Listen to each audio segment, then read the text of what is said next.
Hi, thanks so much for having us. We work on these stories really in isolation, and it's great to come together and be reminded that we're not actually working in isolation. We have much broader themes that we're touching on, so the theme of commodities is a great one to be gathered and talking about. If I can just figure out how this works. Okay, here we go. So oh, it's in front of me too, perfect. I gave myself the challenge of giving way too many images that I have to blow through in a short time. And I did that because usually I work on stories by kind of planting myself in one place with one family or group of people and sleeping on their couches and really embedding with them for a while. But in this case, to tell the story of Ivory Coast aftermath and the cocoa industry behind it, we kind of did a lot of moving around. And so that was a bit odd for me, but it all kind of came together in the end and worked out. So I'm going to kind of chronologically jump you through this. These first couple images are from 2011 in the immediate aftermath of Ivory Coast's post-election violence. And I had a grant from the Pulitzer Center that was basically to go and cover the news, because it was the same time as the Arab Spring, it was the same time as the Japanese tsunami, so I just felt that it wasn't getting covered. But it was such a difficult story to cover because it was so violent, and then by the time the violence was over, I was just basically finding pictures of evidence of massacres and things like that, but I wanted to go back and go deeper. So along with writer Austin Merrill, we went back this past March to kind of do a 1 year later look at the country. So this is a village called Musadugu that used to be a, well, it was a village of about 20 people that has now grown to 20,000. And it's all because of cocoa farming. Migrants coming from other parts of West Africa to build this enormous community around cocoa farming. Like I said, I'm going to move through these quickly. But these are these are farmers that have switched over to farming rubber because it's more profitable. That was kind of the first few days that I just jumped through, and at that point I was like really starting to feel like, when are we going to get to the meat of the story? And then finally we worked our way into cocoa processing plants and kind of, well, manufacturing areas and that kind of thing. So spent several days with cocoa workers, or well, about a day and a half with cocoa workers. And it's a real struggle to kind of get good, meaningful pictures in short amounts of time, but you do what you can. This is just to contrast, and this was actually perfect because I woke up in my hotel and looked out the window and was like, I wonder whose house this is, and someone told me later it was the house of a cocoa exporter. So that's just to contrast to how the rest of the people were living. And it was really strange to do something on in such a pristine, sanitized environment. There was this kind of Willy Wonka feel at the end of this. They actually gave us free samples of chocolate.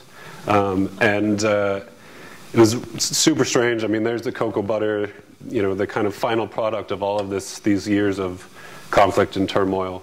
And then immediately after doing that, we headed into the northwest part of the country and were seeing direct results of conflict. This is a child who, the children when we got into this village were switching off between wearing this kind of grass outfit because the traditional dancer of the village had been killed in the violence the year before, and they were basically having tryouts for who would replace him.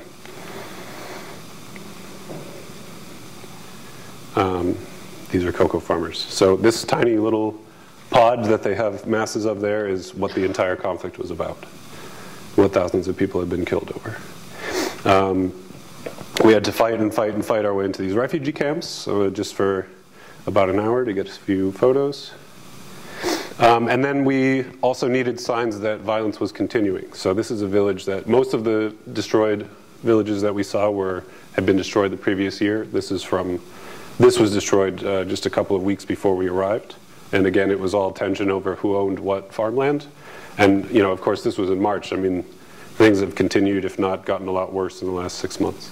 So these are refugees, and it was really interesting for me, having been there immediately after the massacre that made these people refugees, and now they're living in camps down the road. And I like these pictures just because refugees are normally a lot more you have the kind of typical sad refugee picture, and I really try to avoid that, but these are still what refugees look like.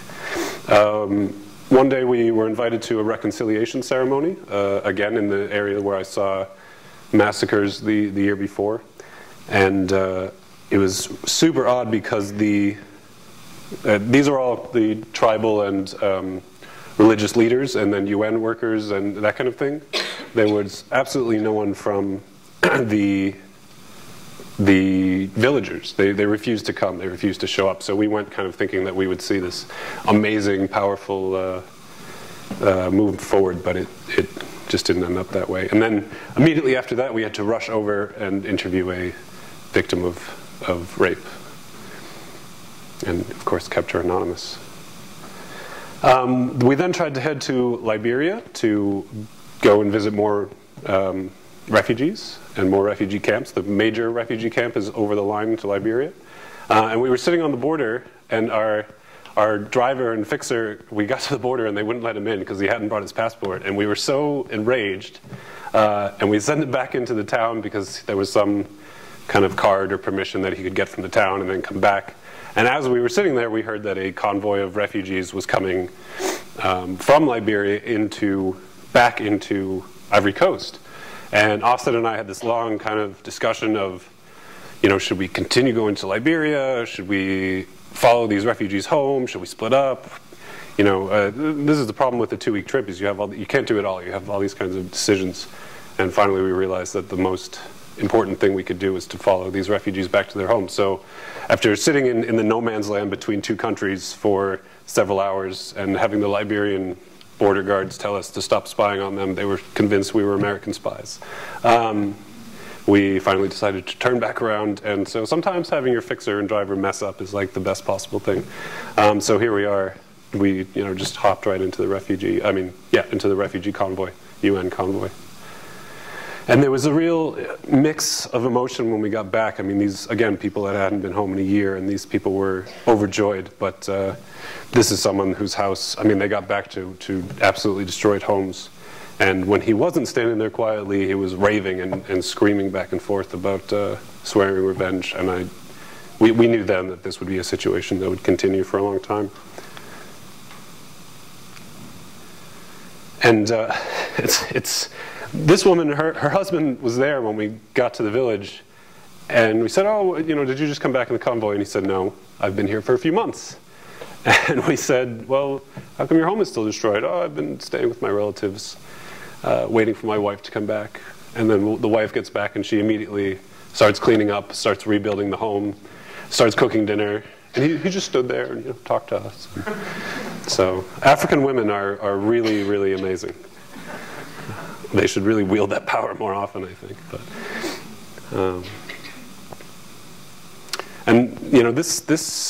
I think I photographed this scene last year too. Some of this rubble has just been sitting there for a year, and people telling us that they won't rebuild until NGOs come and rebuild for them, and it's just a crazy mindset.